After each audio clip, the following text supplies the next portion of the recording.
We are taught that Antarctica was discovered in the year 1820. We are taught that before Christopher Columbus, the Americas were a blank space on the map. But if that is true, then explain this. Resting in a library in Istanbul is a map drawn on gazelle skin in the year 1513. It details the coast of South America and Africa with perfect accuracy. But that is not the scary part. At the bottom of the map, it shows the coastline of Antarctica, not as a frozen wasteland, but as a green, habitable continent. This map was drawn 300 years before Antarctica was discovered, and it shows the land before it was covered in ice, a condition that hasn't existed for 6,000 years. Did ancient cartographers have satellites? Or did they inherit their knowledge from a lost civilization? These are the 7 ancient maps that show the world before history. Number 7. The Viking connection.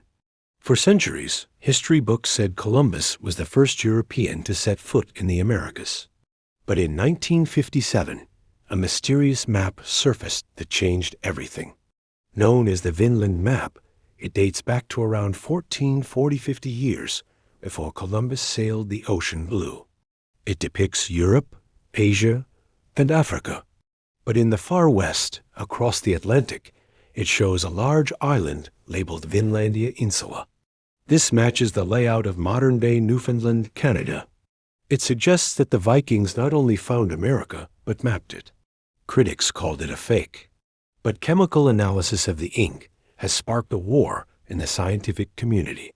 If this map is real, it proves that the Atlantic Ocean was a highway long before we were told it was a barrier. Number 6. The Map of Ghost Islands. In the year 1558, a book was published detailing the voyages of the Zeno brothers, Venetian navigators who sailed the North Atlantic in the 1380s. Along with their journals, they left behind a map. This map is disturbing for 2 reasons.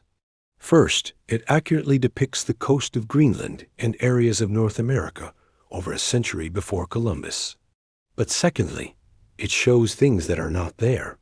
It depicts large islands in the Atlantic, labeled Friesland and Icaria, complete with cities and ports. Islands that do not exist today. Were these islands entirely fictional? Or did the Zeno brothers map landmasses that have since sunk beneath the freezing waves of the Atlantic? Number 5. The Impossible Continent. If you thought the Piri Reis map was strange, the Oronteus Finaeus map of 1531 is unexplainable. It doesn't just show the coast of Antarctica. It shows the entire continent, completely free of ice. It depicts mountain ranges, flowing rivers, and deep valleys where today there are miles of solid glacier. For centuries, this was dismissed as fantasy, a guess. But in the modern era, we used ground-penetrating radar and seismic surveys to see what land actually lies beneath the Antarctic ice sheet. The results were terrifying. The subglacial landmass matches the Oronteus Finaeus map almost perfectly. Whoever drew the source maps for this 16th century document saw Antarctica before the last ice age. Number 4. The Archipelago of Ice. In 1737, a French geographer named Philippe Buache published a map of the southern hemisphere. At first glance, it looks like a standard map of Antarctica. But look closer. Buache did not draw Antarctica as a single solid continent. He drew it as 2 separate landmasses, divided by a frozen waterway in the middle. For 200 years, scientists laughed at this. They knew Antarctica was one solid block of ice. They said Buache was just guessing. But in 1958, during the International Geophysical Year, scientists conducted a massive seismic survey of the South Pole. They discovered something that shocked the geological world. Underneath the mile-thick ice sheet, Antarctica is not one continent. It is actually 2 major archipelagos separated by a deep underwater trench. Exactly where Buache drew his waterway. How could a French mapmaker in the 1700s know the specific subglacial topography of a continent that hadn't been discovered yet? Unless he was copying a source map that was thousands of years old. Number 3. The 10-foot Planosphere. In 1587, a nobleman named Urbano Monte created the largest and most detailed map of the ancient world. For centuries, it existed as a 60-page atlas, bound in a book. It was impossible to see the whole picture.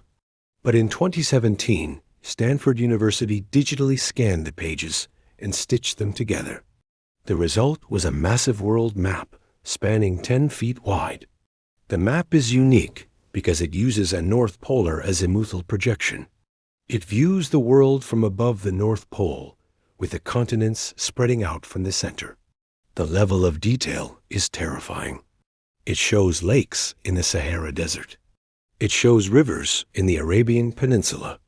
It depicts weird creatures, unicorns, and mermen in the oceans.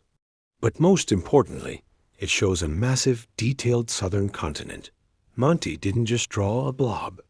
He drew mountains, valleys, and coastlines in Antarctica, centuries before Captain Cook ever crossed the Antarctic Circle. It is a masterpiece of impossible knowledge. Number 2. The Map of the Ice Age. In 1487, a cartographer named Ibn Ben Zara drew a portolan chart of the Mediterranean and northern Europe. At first glance, it looks like a standard navigational map. But when geologists analyzed the details, they found something impossible. The map depicts the Mediterranean Sea, but the coastlines are wrong. It shows islands in the Aegean Sea that are much larger than they are today. It shows shorelines that would only exist if the sea level was 300 feet lower. But the most shocking detail is in the north. The map depicts glaciers covering parts of Britain and Ireland. It shows river deltas that have been underwater for thousands of years. This suggests that the source data for this map was collected at the end of the last ice age, roughly 10,000 years ago. How did a mapmaker in the year 1487 possess accurate data of the world before the ice melted? And finally, number 1, the lost land of the north. Gerardus Mercator is the father of modern mapmaking. We still use his projection today for GPS and navigation. He was a man of science, not fantasy, which makes his 1569 map of the Arctic so disturbing. Today, we know the North Pole is just shifting ice. But Mercator drew something very different. He drew a massive continent at the top of the world, divided into 4 large islands by flowing rivers. In the dead center of the pole, he drew a massive black rock, a magnetic mountain known as the Rups Nigra, or the Black Rock. He claimed that the oceans of the world flowed inward towards this mountain into a giant whirlpool that sucked ships into the earth. Mercator wrote in his letters that he did not invent this. He copied it from an ancient source text labeled the Inventio Fortunata, which has since been lost to history. Was Mercator hallucinating? Or did he have access to a map of a lost continent, Hyperborea, that has since been destroyed by the changing climate of our Earth? These maps are not just drawings. They are evidence. Evidence that the history of human exploration is far older and far more advanced than we admit. Which map scares you the most, the ice-free Antarctica or the Black Rock of the North? Tell us in the comments. In our next dossier, we are leaving the library and entering the vault.